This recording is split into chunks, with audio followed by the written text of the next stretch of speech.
자, 여러분, 우리는 교회로 모였습니다. 여러분, 교회가 뭔가요? 흔히 교회 하면 건물을 생각하지만 교회는 건물이 아닙니다. 교회는 예수 그리스도를 믿어서 거듭난 그리스도인들의 공동체가 바로 교회입니다. 자, 그럼 이 교회가 어떻게 세워졌을까요? 어떻게 시작되었을까요? 사도행전 20장 28절을 보면 이렇게 말씀합니다. 여러분은 자기를 위하여 또는 온 양떼를 위하여 삼가라. 성령이 그들 가운데 여러분을 감독자로 삼고 하나님이 자기 피로 사신 교회를 보살피게 하셨느니라 라고 말씀합니다. 여러분, 세상에 귀하고 소중한 것들이 많습니다. 여러분들이 정말 가치 있게 여기는 것들이 있으실 겁니다. 그런데 아무리 귀하다고 해도 생명보다 귀한 것은 없습니다. 교회는 하나님이신 예수님의 그 핏값으로 세워졌습니다.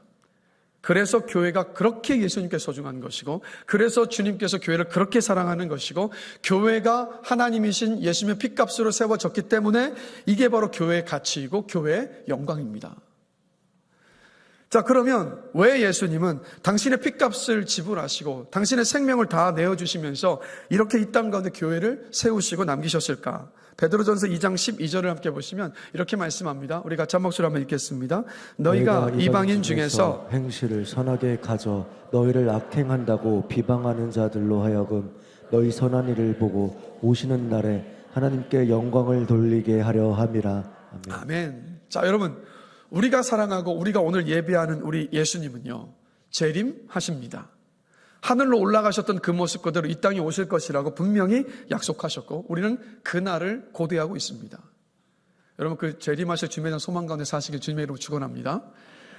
예수님께서 다시 오시는 그날까지 교회로 모인 우리는요, 우리 인생의 진짜 왕이 누구신지, 그리고 장차 예수님께서 이 땅에 재림하셨을 때 함께 올 하나님을 섬기는 그 하나님의 나라를 이 땅에 믿지 않는 사람들에게, 세상 사람들에게 맛보게 하는 곳, 그것이 바로 여러분 교회입니다. 그래서 교회는 하나님 나라의 대사관이라고 할 수 있어요. 자, 여러분들은 성경 말씀을 통해서 예배를 드리면서 하나님을 만납니다. 그러나 세상에 믿지 않는 사람들은 어떻게 하나님을 보고 어떻게 하나님을 만납니까? 우리를 보고요. 우리의 삶을 보고 하나님을 보고 하나님을 만나는 겁니다. 그래서 교회는 하나님의 대사관인데 이게 바로 교회에 주신 사명입니다. 이 사명을 이루어가는 교회가 어떤 교회냐면 주님께서 기뻐하시는 교회다운 교회입니다. 그래서 오늘 본문 속에서 말씀의 제목처럼 교회다운 교회를 꿈꾸면서 어떻게 만들어갈 것인가, 함께 만들어갈 수 있을 것인가 함께 살펴보고 싶은데, 자, 먼저 이것을 살펴보기에 앞서서 오늘 본문 속에서 말씀하고 있는 중요한 영적 원리 한 가지를 먼저 살핀 후에 그 다음에 말씀을 함께 이어가겠습니다. 자, 7절인데요. 우리 같이 한 목소리 한번 읽어보겠습니다. 스스로 속이지 말라. 하나님은 업신여김을 받지 아니하시나니 사람이 무엇으로 심든지 그대로 거두리라. 아멘. 이 말씀 그대로 띄워놔 주십시오. 자, 여러분, 하나님은요, 온 우주 만물을 창조하실 때부터 무엇을 심든지 거두는 질서를 만드셨습니다. 그래서 심은 대로 거두는 공정함이 바로 여러분 하나님의 성품입니다. 그래서 하나님의 이 성품을 가리켜서 뭐라고 이야기하냐면 공의라고 해요. 공의.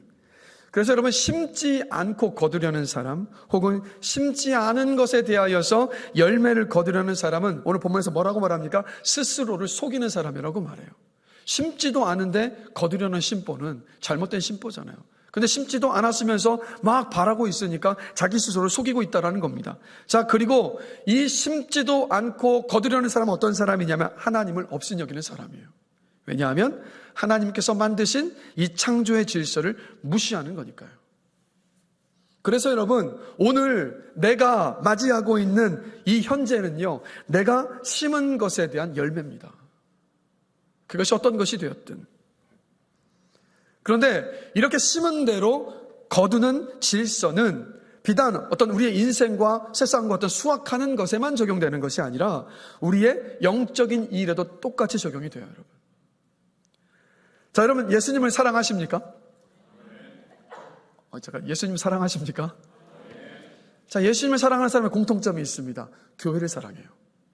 그리고 교회를 사랑하는 사람은 내가 몸담고 있는 교회가 교회다운 교회가 되길 바라는 그 마음을 다 품고 있습니다. 여러분들도 여러분이 몸담고 있는 이 교회가, 우리 교회가 교회다운 교회가 되길 바라는 마음들을 다 갖고 계실 것이라고 저는 알고 있습니다. 우리 모두 그 마음을 가지고 있어요. 자, 그런데 내가 몸담고 있는 교회가 교회다운 교회가 되기를 원하는 그 꿈만 꾼다고, 그냥 바란다고 해서 우리가 몸담고 있는 우리 교회가 교회다운 교회가 되는 거 아닙니다. 교회가 교회다워지려면, 우리 교회가 교회다운 교회가 되려면 어떻게 해야 됩니까? 씨를 심어야죠. 씨를 심어야 교회다운 교회가 되는 그 열매를 거두는 겁니다. 이 하나님의 영적인 원리가 그대로 적용이 돼요. 그래서 바울은 교회가 교회다워지기 위해서 온 교회가 함께 힘을 모아서 심어야 되는 것이 무엇인가를 오늘 본문 속에서 세 가지를 말씀하고 있습니다. 그래서 이 세 가지를 살펴보면서 우리도 부지런히 이 씨를 심어서 우리 교회가, 우리가 몸담고 있는 효민교회가 정말 교회다운 교회, 세상에 정말 빛이 되는 교회, 하나님께서 기뻐하시는 교회가 되기를 저는 간절히 기도합니다. 그런 마음을 담아서 함께 살펴보겠습니다. 정말 첫 번째입니다. 우리 함께 한번 읽어보겠습니다. 말씀을 가르치는 사람을 후히 지원하는 것입니다. 예, 교회가 교회다운 교회가 되려면 말씀을 가르치는 사람을 후히 지원하는 그 씨를 심어야 됩니다. 자, 6절입니다. 같이 한 목소리 읽겠습니다. 가르침을 받는 자는 말씀을 가르치는 자와 모든 좋은 것을 함께하라. 즉 교회가, 성도들이 설교하고 말씀을 가르치는 일에 전념한 목회자의 짐을 함께 져주라는 말씀이에요. 여러분, 갈라디아 교회는요, 거짓 복음을 가르치는 사람들 때문에, 거짓 복음을 가르쳤던 잘못된 이 교사들 때문에 갈등이 있었고 나뉘어져 있었습니다. 이 일을 겪으면서 진리를, 성경 말씀을 있는 그대로 잘 가르치는 목회자가 얼마나 중요한지를 직접 체득한 거예요. 그래서 바울은 목회자가 말씀을 가르치고 전하는데 전념할 수 있도록 먼저는 뭘 말하고 있는 거냐면 물질적으로 후원하라고 말하고 있는 겁니다. 근데 이것은 바울의 말이 아니라 예수님에게서 배운 거예요. 예수님은 복음을 전하기 위해서 70명의 제자들을 보내실 때 먹을 것을 가져가지 말고 이렇게 하라고 말씀하십니다. 누가복음 10장 7절입니다. 같이 한번 읽겠습니다. 그 집에 유하며 주는 것을 먹고 마시라. 일꾼이 그 삭슬 받는 것이 마땅하니라 라고 말씀하셨어요. 말씀을 가르치고 전하는 일꾼이 그 말씀을 전하는 일에 대해서 그 삭슬 받는 것이 마땅하니까, 그러니 말씀을 선포하고 가르치는 이들을 넉넉히 후원해서 그 일에 전념할 수 있도록 하라라고 바울이 지금 권면하고 있는 겁니다. 사실 여러분, 목회자로 이 부분들을 이야기하는 게 제가 마음이 굉장히 부담됩니다. 부담되지만 말씀이기에 여러분과 함께 나누는 거예요. 그래서 여러분, 교회는요, 목회자가 말씀을 묵상하고 연구하고 가르치고 선포하는 일에 전념할 수 있도록 아낌없이 목회자를 격려하고 지원해 줘야 합니다. 왜 목회자가 말씀과 기도에 전념할 수 있도록 아낌없이 후히 격려하고 지원을 해야 될까요, 여러분? 왜 그럴까요? 막 떵떵거리면서 호의호식하면서 살도록 만들려고요? 아닙니다. 여기서 후히 지원하라는 이 말이 뭐 부자로 살게 해라 그런 뜻이 아니에요. 교회가, 목회자가 말씀과 기도에 전념할 수 있도록 후히 지원해야 되는 이유는 뭐냐면 교회 성도들의 영적인 모든 유익은 바로 목회자를 통해 선포되는 말씀에 의해서 이루어지기 때문입니다. 그리고 목회자를 통해서 선포되는 그 말씀과 목회자를 통해서 배우는 그 말씀을 통해서 바로 여러분들이 이 땅에서 하나님 나라의 백성으로 살 수 있기 때문입니다. 그리고 목회자를 통해서 선포되는 그 말씀을 통해서 복음의 진전이 이루어지기 때문이에요. 그래서 이렇게 말씀하고 있는 겁니다. 자, 그런데 6절을 다시 한번 보시면, 여기 보시면 모든 좋은 것을 함께 하라라고 말씀하고 있는데, 이 함께 하라로 번역된 단어가 헬라어로 뭐냐면 코이노네오입니다. 코이노네오. 어떤 뜻이냐면 나누다, 교제하다라는 뜻이에요. 성도의 교제를 의미하는 코이노니아가 이 코이노네오의 명사형입니다. 자, 바울은 뭘 말하고 있는 거냐면 이걸 말하고 있는 거예요. 목회자는 하나님께 받은 영적인 선물인 말씀을 성도들과 나누는 것이고, 그리고 성도는 하나님께서 주신 바로 그 재정적인 선물을 나누는 것이라고 말하고 있는 겁니다. 교회가 목회자를 후히 지원하고 목회자가 그 후원을 통해서 말씀과 기도하는 일에 전념하는 것이 바로 풍성한 교제이고 하나님의 선물을 함께 나누는 것이라고 바울이 지금 말하고 있는 겁니다. 그리고요, 이 좋은 것을 함께 나누는 것에 또 다른 것이 있습니다. 바로 뭐냐면 목회자를 위한 여러분의 기도입니다. 여러분은 모르시겠지만 계속 지난 한 2년여 기간 동안에 이 2부 예배를 위해서 중보 기도하셨던 성도님들이 계십니다. 근데 요즘은 우리 권사회에서 조를 정해서 2부 예배를 위한 중보 기도에 함께하고 계시고, 또 1부 예배를 위한 중보 기도에도 또 우리 권사님들 함께 하시면서 그렇게 예배를 위해서, 또 말씀을 전한 저를 위해서 기도해 주고 계십니다. 우리 중보 기도로 섬겨주시는 모든 분들 너무도 감사합니다. 중보 기도의 그 열매를 심으면 은혜로운 말씀이 선포되고 우리가 드리는 모든 예배 속에서 하나님의 임재에 놀라운 그 은혜가 임할 줄로 저는 믿습니다. 그 열매를 거두게 하십니다. 그러니 여러분, 부지런히 목회자들을 위하여서 중보해 주십시오. 말씀을 묵상하고 연구하고 가르치고 선포하는 일을 잘 감당할 수 있도록 여러분들 짐을 지고 함께 수고해 주십시오. 그럼 우리 목회자들도 최선을 다하여서 말씀을 변질시키고 왜곡시키고 내가 하고 싶은 말을 전하는 것이 아니라 이 성경 속에서 하나님께서 하시는 그 말씀을 최선을 다하여서 여러분들에게 전하고 가르치겠습니다. 서로 함께 이 합을 맞추어 나갈 때 우리 교회가 건강한 교회가 될 줄로 저는 믿습니다. 그리고요, 모든 좋은 것을 함께하는 것은 또 이런 의미가 되기도 합니다. 하나님이 여러분에게 주신 은사를 함께하는 거예요. 여러분, 교회는 목사 혼자서 읽을 수 있습니까? 없습니까? 목사 혼자 북치고 장구치고 아무리 노력을 해도요, 교회가 건강해질 수 없습니다. 목사 혼자서 되는 일이 아닙니다. 자, 성경을 보시면 교회를 뭐라고 말씀하고 있습니까? 그리스도의 몸이라고 말씀하고 있어요. 그리고 그리스도의 몸인 교회를 이루는 성도들을 각자를 뭐라고 말씀하고 있냐면 에베소서 5장 30절에서 우리는 그 몸의 뭐라고요? 지체임이라라고 말씀합니다. 자, 여러분, 우리의 몸을 보면 수많은 지체들이 있습니다. 뭐가 있어? 눈, 코, 입, 심장, 뇌, 폐, 간, 위, 대장, 소장 등등 수많은 다양한 지체가 있어요. 그 많은 다양한 지체가 각기 다른 기능과 역할을 감당하고 있는 겁니다. 그래서 각기 이 모든 지체들이 다 건강하게 기능할 때 어떻게 되는 거예요? 그 사람이 건강한 사람이잖아요. 교회도 똑같습니다. 교회의 지체인 성도는 여러분 구원받은 즉시, 예수를 믿는 그 즉시 은사를 하나님이 주십니다. 여러분 모두 은사 받으셨어요. 은사를 다 가지고 계십니다. 그래서 교회의 성도는 예수 그리스도의 몸인 교회 지체이기 때문에 각자가 자신의 은사를 알고 자신이 서야 할 자리에 서서 그 은사를 통해서 담당할 때 그때 교회가 건강해지는 거예요, 여러분. 요즘에요, 뇌경색과 뇌졸중 환자가 막 늘어나고 있죠. 자, 여러분, 뇌경색, 뇌졸중 왜 생깁니까? 뇌 안에 수많은 핏줄이 있는데 그 핏줄 가운데 하나가 콜레스테롤 같은 것들이 쌓여서 혈관이 막혀버렸을 때, 그때 뇌경색과 뇌졸중이 생겨요. 막 혈액이 원활하지 않으니까, 한쪽이 막혀버리니까. 교회도 똑같아요, 여러분. 만약에 여러분들이 이 많은 성도들 안에 그냥 왔다 갔다, 내가 그냥 왔다 갔다 한다고 해서 뭐 별일 있겠어라고 생각하면서 하나님께서 나에게 주신 그 은사로 교회를 섬기지 않습니다. 또 막 교회의 지체로서의 그 역할을 거부합니다. 그럴 때 어떻게 되는 거냐면 교회 안에 동맥경화가 생기는 거예요. 교회가 고통받는 겁니다. 건강해지지를 않는 거예요. 교회가 올바로 설 수 없는 겁니다. 그래서 가만히 보시면 요즘 교회 안에 예배 드리고 은혜만 받고 섬기고 봉사하려는 성도들이 점점 줄어가고 있어요. 우리 교회만의 문제가 아니라 수만 명 모이는 교회도 똑같습니다. 봉사하고 섬기는 분들만 2가지, 3가지, 4가지를 막 섬기고 봉사하다 보니까 지치는 거예요. 교회 동맥경화가 생겨버리는 거예요. 그러니 교회가 올바로 설 수가 없습니다. 건강하지 않은 거예요. 질문 드릴게요. 하나님께서 우리를 왜 구원하셨죠? 여러분 왜 구원하셨죠? 그 십자가 위에서 주님께서 왜 물과 피를 다 쏟으시고 죽으시고 왜 부활하셨습니까? 왜 여러분의 마음에 성령의 감동을 통하여서 예수를 믿게 하셔서 구원하게 하셨습니까? 그 이유가 뭐죠, 여러분?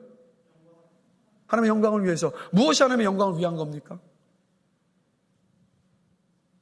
우리가 예수를 닮아서 우리의 삶을 통해서 예수를 증거할 때, 우리가 예수의 증인이 될 때, 그때 하나님의 영광이고, 그리고 그것을 위해서 우리를 구원하셨습니다. 자, 그러면 예수님을 닮는 게 뭐죠? 예수님을 닮는 게 뭡니까? 예수님 하신 일을 생각해 보시면 아주 명쾌하게 답이 나와요. 예수님처럼 섬기는 겁니다. 예수님처럼 섬기는 사람이 되는 것이 예수님을 닮는 거예요. 왜요? 예수님 십자가에서 죽기까지 우리를 섬기셨으니까. 그러니 은혜만 받으려 하지 마시고, 물론 여러분 은혜 받는 자리를 사모하시고 은혜 받는 자리에 여러분 최선을 다해서 여러분 가서 그 자리에 계시길 주님의 이름으로 축복합니다. 우리 모두 은혜가 있어야 살 수 있으니까, 은혜 아래서 살아갈 수 있으니까. 그런데 은혜만 받으려 하지 마십시오. 은혜를 받으셨다면 주님의 그 몸된 교회 지체로서 교회를 섬기는 그 자리로 가십시오.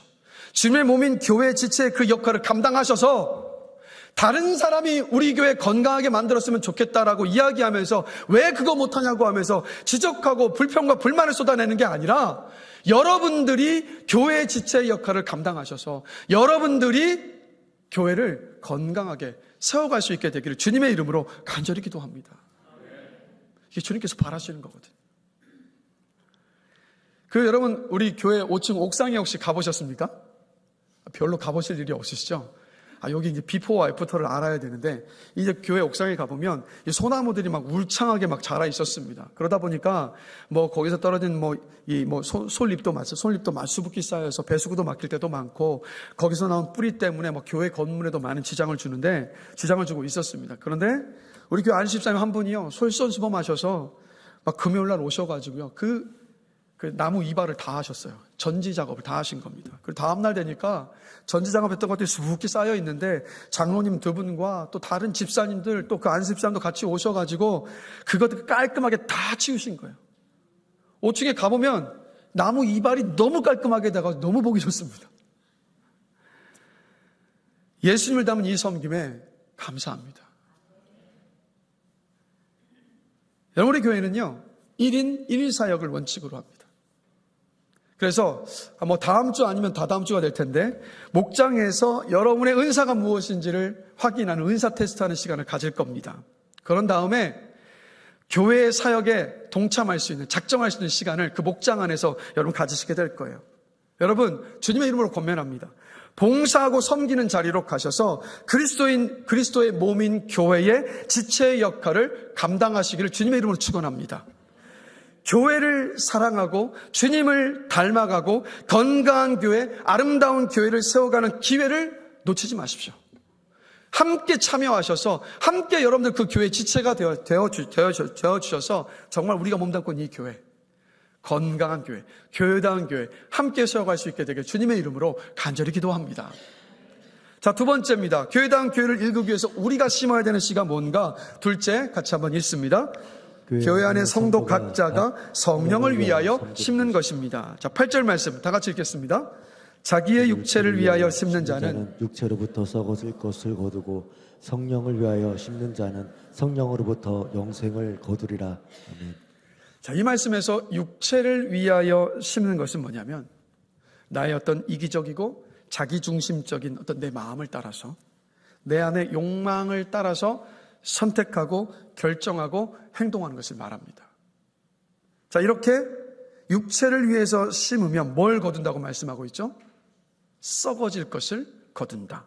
썩어질 것은 뭡니까? 허무하게 사라져버리는 것. 나중에 우리가 전부 하나님의 심판대 앞에 서게 될 것인데, 그때 하나님께 하나도 인정받지 못하게 될 것들을 거두게 된다는 이야기예요. 성령을 위해서 심는 것은 뭐냐면, 하나님을 기쁘시게 하는 생각과 행동에 힘쓰는 것을 말합니다. 자, 이렇게 성령을 위해서 심은 사람은 무엇을 거둔다고요? 영생을 거둔다라고 말씀해요. 뭡니까? 하나님의 심판대 앞에 섰을 때 하나님과의 칭찬과 존귀를 받는 그 영생을 거둔다는 말이에요. 전도서 1장 2절을 보시면 이런 말씀이 있습니다. 여러분 너무 잘 아시는 말씀이에요. 전도서 1장 2절 같이 한 목소리 한번 읽어보겠습니다.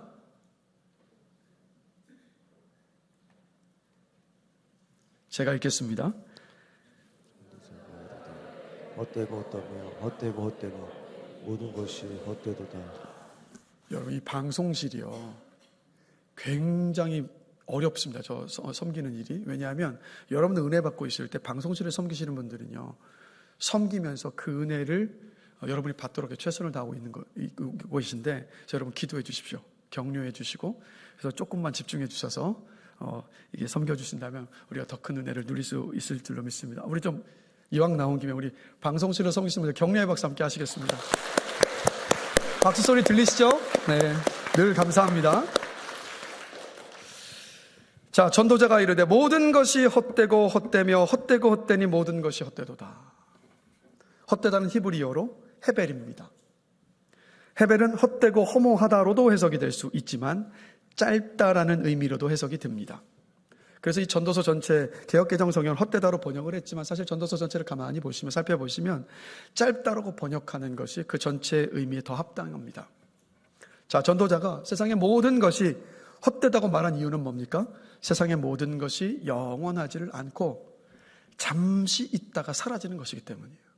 자, 여러분 생각해 보십시오. 여러분들이 인생을 사시면서 막 기쁨과 만족을 주었던 것들이 있잖아요. 일이 되었든 물건이 되었든 뭐든 좋습니다. 자, 그 기쁨과 만족의 유효기간이 짧습니까? 깁니까? 짧죠. 굉장히 짧아요. 이 세상의 것들이 다 그렇습니다. 짧습니다. 이 세상의 모든 것들은 영원하지 않고 잠시 있다가 사라져요. 그래서 전도자가 헛되다고 말하는 겁니다. 근데 이 헤벨이 원래 뜻이 뭐냐면 수증기, 입김, 이슬입니다. 공통점이 뭡니까? 수증기와 입김과 이슬의 공통점은 뭐예요? 잠시 있다가 순식간에 사라져요. 다 허무한 것들이에요. 이 땅에 아무리 좋은 것도 기쁨과 만족의 유효기간이 여러분이 고백한 것처럼 정말 짧습니다. 너무도 짧아요. 그리고 우리의 인생도 너무 빨리 지나갑니다. 저희 둘째 승기가 고등학생이 되었습니다. 아침 6시에 나가서 밤 11시에 와요. 하루는 11시에 이제 마치고 돌아와서 자기 방에 턱 힘없이 누워있는 거예요. 얼굴을 보니까 너무 힘들어 보여서 야, 승기야 왜 그래? 이랬더니 승기가 그러는 겁니다. 아빠, 이 생활을 3년 동안 할 수 있을까요? 이렇게 묻는 거예요, 저한테. 순간 너무 마음이 짠한 거예요. 그래서 이제 제가 고등학교 때 고등학교 시절도 생각이 나고, 그래서 승기 보고 그랬습니다. 승기야, 아직 초반이잖아. 할 수 있어. 하나님 힘 주신다. 근데 이제 그 모습이 이제 말씀드렸던 것처럼 제 고3 때 모습, 고등학교 때 모습과 너무 흡사한데, 문득 생각이 나는 거예요. 제가 고등학생일 때가 33년 전이더라고요. 전 집사님한테 허벌나게 오래전 일이 돼버린 거예요. 이렇게 빨리 지나갑니다. 제가 지난 주일날이요, 설교 다 마치고, 저는 제가 한 일주일 동안에 가장 편안한 시간이 언제인지 아세요? 정말 안식을 누리는 시간이 언제냐면 주일 저녁 시간입니다. 네, 그 시간. 그러니까 주일의 모든 사역의 일정을 마치고 잠자기 전까지 그 시간이 가장 편안한 시간이에요. 그래서 월요일 아침 눈 뜨고부터는 또다시 저는 이제 목회와 말씀 전할 준비와 기도 이런 모든 것들 때문에 다시 이제 그쪽에 모든 초점을 맞추니까. 근데 그게 엊그제 같은데 오늘이 돼버렸어요. 벌써. 여러분들도 그러시죠? 세월이 이렇게 빠릅니다. 속절없이 흘러가고 있어요. 그래서 야고보가 이렇게 말합니다. 야고보서 1장 4장 14절에 보면 내일 일을 너희가 알지 못하는도다. 너희 생명이 무엇이냐? 너희는 잠깐 보이다가 없어지는 안개니라. 이 안개가 헤벨입니다. 헤벨의 반대말은 히브리어로 올람입니다. 영원을 의미해요. 전도서는 지혜가 무엇인가를 말하고 있는데 전도서를 쓴 전도서 기자는 이렇게 말합니다. 인생의 참 지혜자는 무엇이 헤벨이고 무엇이 올람인지를 아는 사람이 지혜로운 사람이다라고 말해요. 전도서 1장 3절을 보시면 또 이렇게 말씀하고 있습니다. 같이 한번 읽어보겠습니다. 해 아래에서 수고하는 모든 수고가 사람에게 무엇이 유익한가. 이 말씀과 함께 묶어서 생각을 해본다면 허무한 것, 쉬이 사라지는 헤벨은 뭐냐면 해 아래에 있는 것들. 그리고 올람, 영원한 것은 뭐냐면 우리 해 위에 있는 것. 해 위, 영원을 본 사람은 해 아래 마음 뺏기지 않습니다. 올람, 영원을 경험한 사람은 헤벨에 아까운 시간을 다 쏟아붓지 않습니다. 그래서 성경을 보시면 해 위를 본 사람, 영원을 본 바울은 해 아래 이 땅에 무엇에도 소망 두지 않았습니다. 평생 무엇을 바라보며 살았냐면 예수 믿고 난 다음부터는 그 영원하신 주님을 만나고 난 다음부터는 평생을 해 위, 올람이신 주님을 위해 살다가 멋지게 그 인생을 마무리하고 주님 곁으로 갔습니다. 그래서 여러분, 주님은 항상 예수 믿고 구원받은 저와 여러분에게 이제는 올람이 무엇인지를 맛본 저와 여러분에게 묻고 계신다고요. 너 해 아래만을 위해 살다가 죽을래? 아니면 해 위의 삶을 준비하면서 살래라고 묻고 계신다고요. 이 질문에 답하셔야 됩니다. 이 질문을 답하셔야 됩니다. 바람은 해 위의 삶을 준비할 수 있는 지혜로운 우리의 인생이 되기를 간절히 기도합니다. 영생을 거두느냐 아니냐가 달려 있으니까. 이제 원로 목사님 지금 예배 드리고 계시는데 아시는 분들은 아시겠죠? 원로 목사님이 담당암이십니다. 그래서 자녀로 제 자식으로 이제 아버지가 담낭암이라는 것을 의사에게 확인한 그날, 이 여러 가지 복잡하고 어떤 아픈 심정 때문에 잠이 오질 않는 겁니다. 이제 그걸 아시고 다음날 전화가 왔어요. 저한테 이제 하시는 말씀이, 난 아무렇지도 않다. 내가 아무렇지도 않은데 네가 그렇게 힘들어하면 내가 더 힘들다. 나는 정말 평안하고 감사하고 기쁘게 지내고 있다. 그러니까 너무 마음 아파하지 말고 걱정하지 말고 너에게 주어진 그 사업, 목회 일들 잘 감당해라. 그렇게 저를 이제 격려하시는 겁니다. 자, 저희 아버지가 이런 암을 걸리신 상황 속에서도 이렇게 고백하시면서 오히려 저를 격려하시면서 정말 기쁨과 감사함 속에서 살 수 있는 이유는 뭐겠습니까? 그 이유는요, 올람을 바라보기 때문에. 주님과 영원히 함께 할 수 있는 그곳 천국, 그곳을 바라보고 계시기 때문입니다. 그러면 왜 그 천국을 이토록 고대하고 바라보며 살 수 있는 것일까? 왜 그럴까요? 자, 여러분 천국을 바라보면 고대하십니까? 천국을 이렇게 바라보면서 갈망하며 고대할 수 있는 이유는 뭐냐면 이 땅을 살면서 성령의 도움을 구하고 의지하는 가운데에서 한평생 해 아래 것들의 마음 빼앗기지 않고 해 위의 삶, 주님 앞에 해 위의 삶, 주님을 위해 살려고 이 땅 가운데 최선을 다했던 삶이 쌓여져 있기 때문에 그 삶 가운데에서 천국을 소망할 수 있는 것 아닐까요, 여러분? 자, 많은 그리스도인들이 이렇게 말하거든요. 천국에 정말 가고 싶으십니까? 주님이 지금 당장 오신다면 주님을 맞이할 준비가 되어 계십니까? 주님이 정말 지금 당장이라도 오시길 바라십니까? 라고 물으면 진짜 네, 저는 정말 고대합니다. 저는 정말 주님 만나고 싶습니다. 이렇게 답해야 될 것 같은데, 근데 오히려 반대예요. 이렇게 말하시면 정말 많아요. 지금은 주님 앞에 서질 못하겠습니다. 왜 그렇습니까? 지금 내 삶을 보니까 주님을 기쁘시게 하는 삶을 살고 있지 못하다고 생각을 하고 있으니까. 천국을 소망하지 않아요. 천국을 소망하지 않으니까 여러분, 천국은 어떤 곳이냐면 이렇게 비유할 수 있을 것 같아요.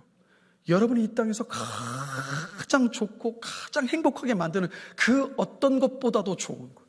근데 그 기쁨과 그 행복이 영원히 지속되는 거예요. 그게 천국이에요. 그래서 천국을 갈망하는 사람은 이 땅의 것들에 얽매이면 안 살거든요. 그리고 천국을 갈망하는 사람은 죽음을 정말 두려워하지 않습니다. 그래서 천국을 갈망하는 우리의 소망, 그 천국 소망이 여러분 그리스도인의 힘입니다. 능력이에요. 근데 많은 그리스도인들이 이것을 잃어버리고 있어요. 힘이 없어요. 메가리가 없어요. 그래서 세상이 우리를 걱정해요. 우리가 세상을 걱정해야 되는데. 그런데 여러분, 천국의 소망 갖고 싶으십니까? 천국 소망으로 살길 바라세요?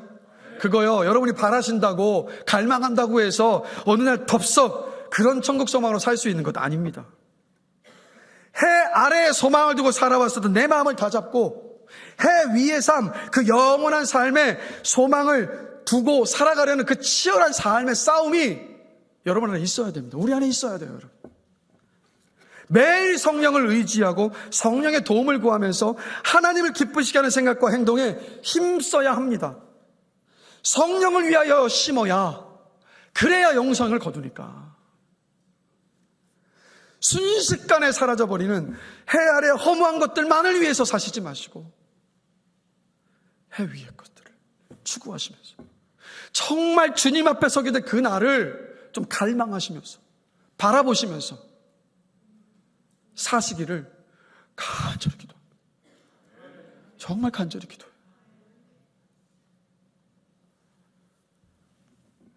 그리고 성령을 위해 심을 때 거두는 이 영생은요, 우리가 나중에 주 앞에 서게 됐을 때 얻게 될 것이기도 하지만 또 이런 의미이기도 해요. 하나님과의 관계 속에서 지금 우리가 누리는 기쁨을 말하기도 합니다, 여러분. 이 교회 보면요, 이렇게 말씀하시는 분들이 있어요. 뭐 다른 사람들은 하나님 만났다고 하는데 왜 난 안 만나주시는 거지? 난 교회 다닌 지 20년이나 됐는데 왜 내 신앙은 그대로인 거야? 다른 사람들이 은혜 받았다고 하는데 왜 나는 은혜를 못 받는 거야? 이런 말씀들을 하시는 분들이 있어요. 뭐가 담겨 있어요? 이 말들 밑에 뭐가 깔려 있냐면 하나님이 나만 차별하신다고. 다른 사람들이 주시는 건 왜 나한테 주지 않느냐는 그 불만이 담겨 있어요. 근데 질문 드릴게요. 하나님 정말 차별하십니까? 차별하시나요? 아니에요, 여러분. 하나님 차별하지 않으십니다. 하나님이 차별하셔서 그런 게 아니라 왜 그래요? 안 심었으니까요. 심지를 않았으니까요. 심지 않았는데 어떻게 거둡니까? 하나님 분명히 말씀하셨거든요. 나를 간절히 찾는 자가 나를 만날 것이요, 나를 사랑하는 자가 내 사랑을 입을 것이다. 분명히 말씀하셨습니다. 씨를 심어야 열매를 거두잖아요. 그래서 보십시오. 기도의 씨를 심은 사람은 기도 응답의 열매를 거둡니다. 말씀을 배우는 씨를 심은 사람은 예수의 제자가 되는 기적의 열매를 거둡니다. 목장 모임에 참석하는 그 씨를 심은 사람은 하나님 가족 공동체의 기쁨의 열매를 거둡니다. 은혜의 자리를 사모하면서 부지런히 참석하는 씨를 심은 사람은 하나님의 임재의 기쁨과 충만함의 열매를 거둡니다. 전도의 씨를 심은 사람은 영혼 수확의 열매를 거둡니다. 자녀를 어떻게 해서든 예배와 은혜 받는 자리로 보내는 씨를 심은 사람은 그 자녀가 하나님을 인격적으로 만나서 정말 믿음의 사람이 되는 그 열매를 거둡니다. 그러니 여러분, 부지런히 영적인 씨를 심으십시오. 그러면 영생의 열매를 거두게 하십니다. 우리 하나님은 심은 대로 거두게 하시는 분이시니까. 여러분, 이렇게요, 우리 교회 안의 성도 각자 모두가 다, 개개인 모두가 다 이렇게 성령을 위해 심는 것이 교회가 교회다워지기 위해 심는 씨예요. 아멘이십니까? 근데 왜 그런지 아세요? 왜 이게 교회가 교회다워지기 위해 심는 씨냐? 바로 여기 이겁니다. 자, 여러분, 이게 공부 안 하고 노는 학생들이 많이 모여있는 학교에서 공부하려면 쉽나요? 어렵나요? 물론 이제 공부 자체가 다 어렵지만 공부하지 않으려는 학생들이 많은 곳에서 공부하려고 하면 진짜 어려워요. 왜냐하면 막 공부하려고도 마음의 결심을 딱 했다가도 학교 딱 가면 옆에 다 놀거든요. 이렇게 안 해도 되는구나. 그래서 그 마음이 다 풀어집니다. 자, 근데 반대로 공부를 열심히 하는 학생들이 많은 학교는 어때요, 여러분? 어떻게 되죠? 막 공부 안 하려고 막 손 놓고 있다가도 옆 사람 아니다, 나도 정신 차리자, 공부해야지, 이렇게 해서 부지런히 막 다시 마음을 결심을 하고 막 공부하려고 하잖아요. 제가 왜 이 말씀 드리냐면 교회도 똑같거든요. 교회도 똑같아요, 여러분.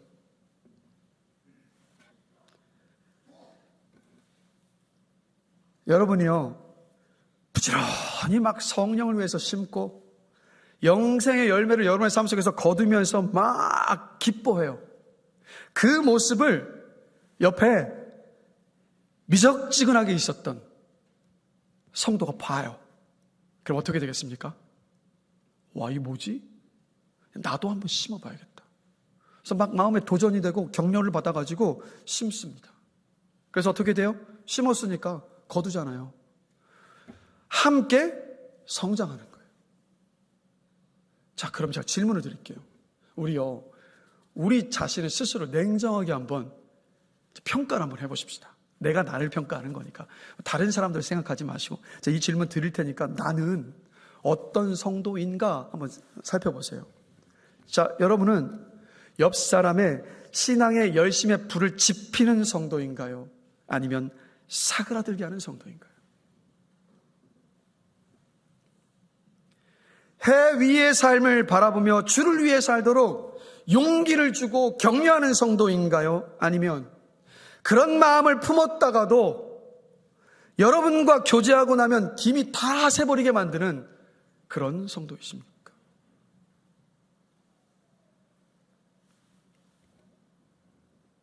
저는요, 저도 그렇고 여러분들도 그렇고 우리 모두가 다 부지런히 우리의 삶 속에서 성령을 위해서 심고 영생의 열매를 거두어서 옆 사람의 신앙의 열심의 그 불을, 신앙의 불을 지피는 복된 성도가 되기를 간절히 기도합니다.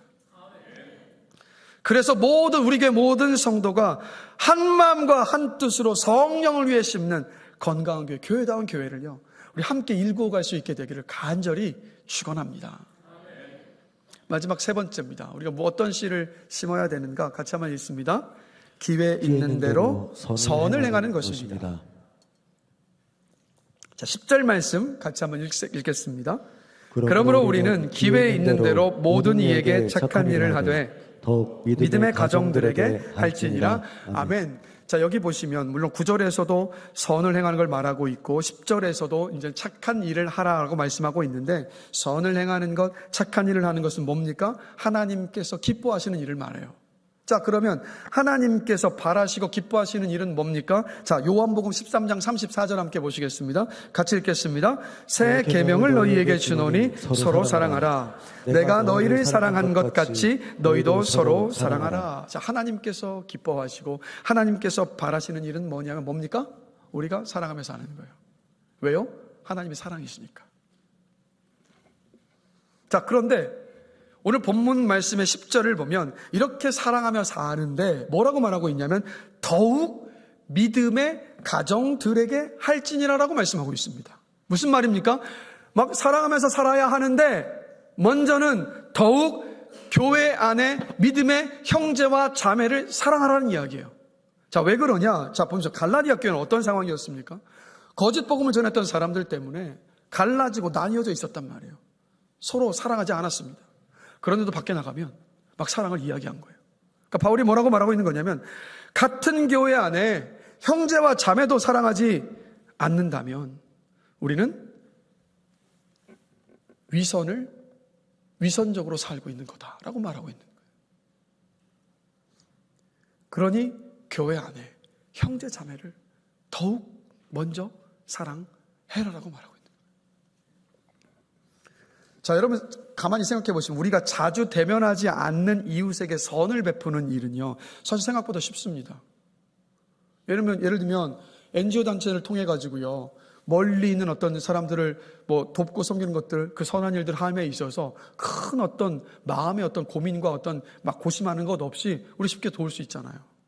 이 자리에도 그렇게 사랑을 베푸시는 분들 많이 계십니다. 자, 근데 뭐가 더 힘드냐면 가까이에서 자주 대면해야 하는 사람을 사랑하는 일이 더 어렵습니다. 왜 그런가요? 가까이에 있어서 함부로 대하거든요. 아마 바울도 이것을 봤고 그래서 말하고 있는 거예요. 더욱 교회 안에 형제 자매를 사랑해라. 그런데 교회 안에 형제 자매를 사랑하는데 뭐라고 말하냐면 기회 있는 대로 사랑하래요. 이 기회 있는 대로가 우리가 막 일상을 살다가 어쩌다 주어지는 그 기회의 사랑이라 이런 뜻이 아닙니다. 여러분, 때는 정해져 있습니다. 누가 정하셨어요? 하나님이 정하셨습니다.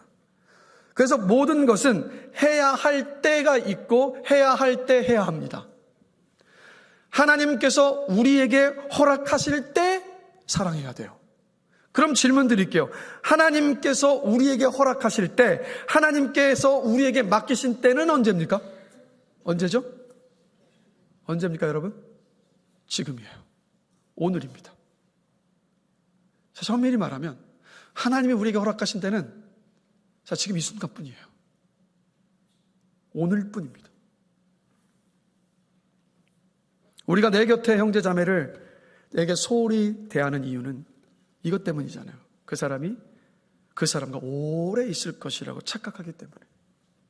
오늘 잘못하면 내일 잘해주면 되지. 그리고 내일도 잘못하면 뭐 다음날 잘해주면 되지. 이렇게 생각해요. 영원히 내 곁에 있을 것이라고 오해하면서 소홀히 대합니다. 여기 이제 연세 드신 분들은 이 가요 아실 것 같은데, 있을 때 잘해라는 가요 있죠. 있을 때 잘해 후회하지 말고, 있을 때 잘해 흔들리지 말고, 이 노래요. 모르시는 분들이 많은 거 보니까 신세대가 더 많으신 거예요. 있을 때 잘해야죠. 있을 때 잘 못하면 반드시 후회합니다. 사랑하기를 내일로 미루지 마시고, 여러분 곁에 있는, 여러분을 사랑하는 사람, 여러분이 사랑해야 하는 사람, 믿음의 형제와 자매를 오늘, 지금 더 사랑하는 우리가 되기를 간절히 기도합니다. 그래서 여러분, 사랑하는 게 뭡니까? 믿음의 형제와 자매를 사랑하는 게 뭐예요? 예수 믿는다는 이유 하나만으로 그 사람을 기뻐하며 환대하는 것. 주일이 되셨을 때 먼저 다가가서 미소를 지으면서 평상시보다 한 톤 높게 안녕하세요 하고 인사하는 것. 자, 따라해 보겠습니다. 자, 미소 한번 지어보실까요? 자, 옆 사람 보시면서 평소보다 한 톤 높게 안녕하세요 한번 인사해 보십시다. 안녕하세요. 안녕하세요. 이렇게만 해도 이렇게 얼굴에 웃음꽃이 피는데, 왜 그렇게 주일 오실 때마다 인상은 있는 대로 다 구기시면서 세상 모든 짐은 다 내가 지고 있는 것처럼 이야기하면서 안녕하세요 하면서, 나도 맥 빠지고 왜 다른 사람도 맥 빠지게 만드십니까? 사랑은 다른 게 아니라 그냥 미소 지으면서 평상시보다 한 톤 높게 안녕하세요, 반갑습니다, 사랑합니다, 축복합니다, 고맙습니다, 감사합니다. 그리고 또 사랑은 뭡니까? 나와 생각과 견해가 다른 성도들을 우리가 만나잖아요. 막 사역하면서. 그럴 때 막 기분 나빠하고 화나는 게 아니라, 나와 은사가 달라서 이렇게 생각하고 이렇게 반응하는 거구나. 나하고 은사가 달라서 그런 거구나. 그러면서 인정해 주는 것. 서로를 막 대할 때 예의를 갖추어서 대하는 것. 병들거나 어려운 문제 가운데 있다면 찾아가는 것. 상처 입은 성도의 말에 귀를 기울여 주는 것. 재정적으로 어려움을 겪고 있다면 내가 도울 수 있을 만큼 기꺼이 기쁨으로 흘려보내고 돕는 것. 슬픈 일을 당했을 때 함께 울고, 기쁜 일이 생겼을 때 함께 기뻐하는 것. 나의 필요대로 내가 원하는 대로 하는 게 아니라 그 사람의 필요가 뭔가를 생각하면서 그 필요를 채워주는 것. 이게 사랑이잖아요. 그리고 여러분, 서로에게 신앙의 본이 되어주는 것. 또 사랑입니다. 이렇게 사랑하며 살게 되길 원해요. 여러분, 신앙생활 하시면서 이 교회 안에서 하나님의 놀라운 기적을 보고 싶으시죠? 하나님의 놀라운 기적 보고 싶으시죠? 여러분, 어떤 게 기적인지 아세요? 우리가 서로 사랑하는 게 기적입니다. 왜냐하면 사랑은 성령의 열매니까요. 우리 성령을 의지하면서 서로 사랑하는 그 기적, 우리 교회 안에서 또 여러분의 그 가정 안에서 풍성하게 경험하게 되시길 주님의 이름으로 축복합니다. 자, 그런데 이게 있어요. 마지막으로 나누고 싶은 건 뭐냐면, 서로 사랑하며 사는 일에는요, 뭐가 따릅니까, 여러분? 희생이 따릅니다. 다른 사람에게 막 마음 쓰다 보면 지칠 수도 있고요, 근심에 쌓일 수도 있어요, 여러분. 어떤 물질적인 희생이 필요하기도 합니다. 그리고 최선을 다해서 나는 사랑했는데 그 사람이 변하지 않는 모습을 보면서 막 실망할 수도 있어요. 아마 겪어 보셨을 겁니다. 겪고 계실 거고요. 근데 바울이 오늘 말씀을 보면 이렇게 말합니다. 우리 9절 말씀인데요. 우리 한 목소리 한번 읽어보겠습니다. 우리가 선을 행하되 낙심하지 말지니 포기하지 아니하면 때가 이름에 거두리라. 아멘. 사랑의 씨를 심고 때가 되면 어떻게 된다고요? 사람들의 변화한 삶을 보면서 만족과 기쁨을 반드시 얻게 하신다고요. 우리가 사랑으로 짐을 져주었던 사람들이 이제는 다른 사람들의 짐을 지고 사랑하며 사는 그 변화를 보게 된다는 겁니다. 우리 교회가 서로 사랑하며 기뻐하는 교회다운 교회, 사랑으로 넘치는 교회로서의 변화된 그 열매를 거두게 될 거라는 이야기예요. 마시는 것처럼 지난 2월 말에 필리핀 선교지를 다녀왔습니다. 지금까지 벌써 몇 년이에요? 우리 선교사님 우리가 파송했으니까 파송은 그때부터 지금까지 약간 20년이 넘었습니다. 그 시간 동안에 우리도 막 선교지를 위해서 기도했고 선교사님 위해서 기도했고 물질로도 후원했고 찾아가서도 섬겼습니다. 근데 언젠가 선교사님이 그렇게 말씀하시는 거예요. 그곳에 있는 성도들이 막 섬김을 계속 받다 보니까 이걸 너무 당연하게 여긴대요. 그리고 막 섬김 받은 것들을 너무 소홀히 여기고 받기만 하고 다른 사람들은 막 도우려는 마음도 품지 않는다는 거예요. 그래서 성교사님이 하셨던 말씀이 항상 어떤 섬김을 받은 것들을 그들에게 나누어 줄 때마다 이것을 그렇게 강조하며 가르치셨대요. 여러분 섬김 받는 것 당연하게 생각하지 마세요. 여러분들을 섬기는 한국의 성도분들이 부자여서 여러분들을 이렇게 섬기고 돕는 거 아닙니다. 하나님의 사랑 때문에 자신의 것들을 아껴서 여러분을 돕고 있는 겁니다. 그러니까 당연하게 여기지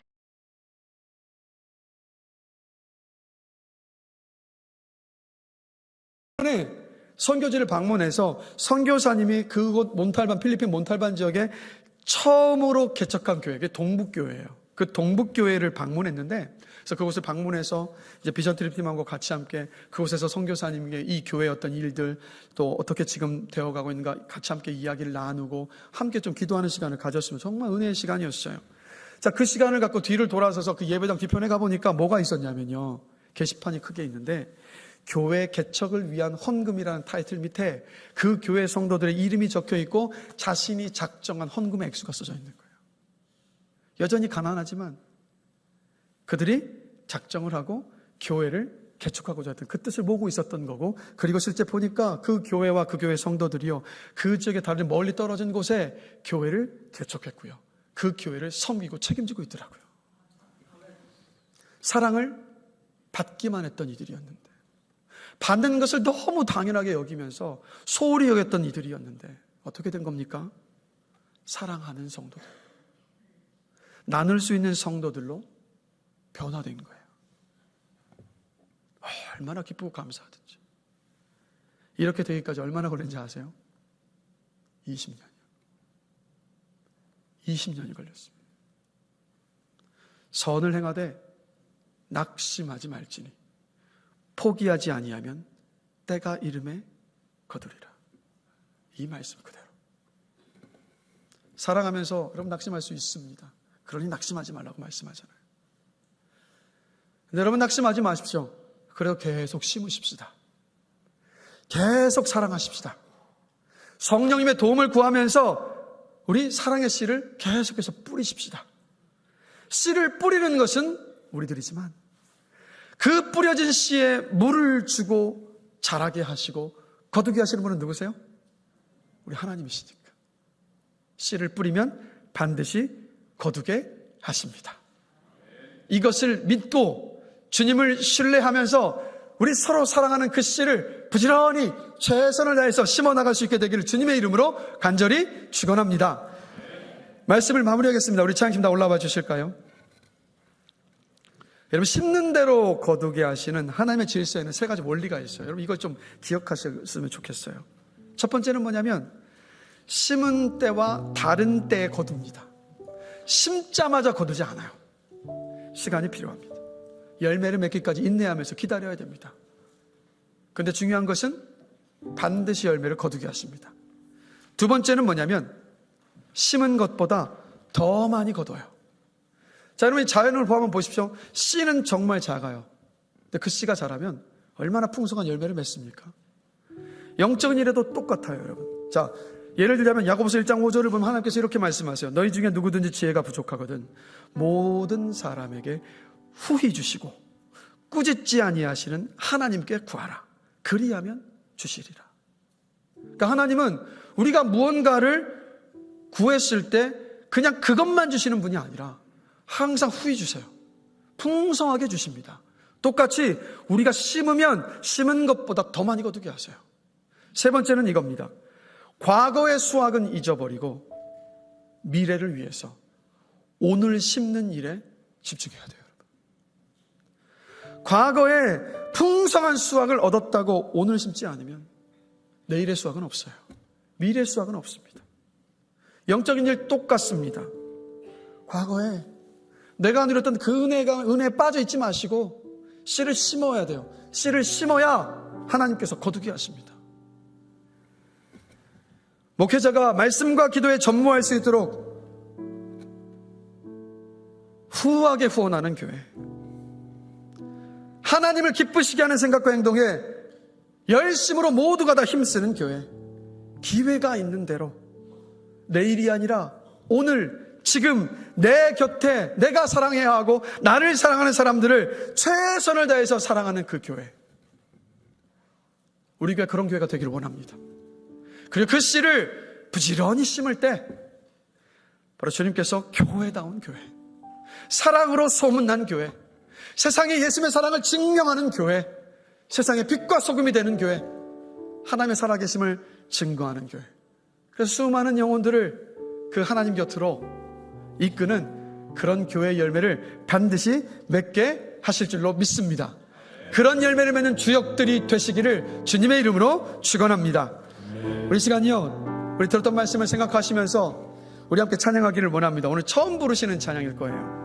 가사를 보시면서 제목은 이겁니다. 우리는 교회입니다. 여러분, 우리가 교회입니다. 여러분이 교회입니다. 그러하기에 우리 소망을 담아서 오늘 함께 말씀을 나누었던 이 씨를 부지런히 심어서 정말 교회다운 교회를 일궈나가길 원하는 그 소망과 마음을 담아서 우리 함께 찬양하시겠습니다.